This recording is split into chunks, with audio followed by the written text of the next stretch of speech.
They say so many chefs spoil the food. My own is too many technicians. Everybody's just helping me.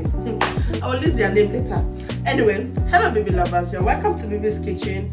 And on today's episode, we are going to be making fish sauce or catfish sauce with our potato and plantain. So let me take you through our list of ingredients. This is our sweet potato. We have our plantain. We have our pepper. We have our fresh tomato. We have our bell pepper, yellow, the green, and the red. We have our onions. We have some ginger, garlic.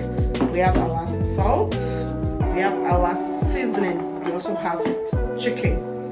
Because in my house, it's not everybody is a fan of catfish. so that everybody will have food. Now, I already washed my catfish with lemon, salt, and hot water. What are the benefits of sweet potato? What do you eat it with to get all the right vitamins and nutrients? When you pair it with plantain, what do you eat it with? And then when you have your catfish,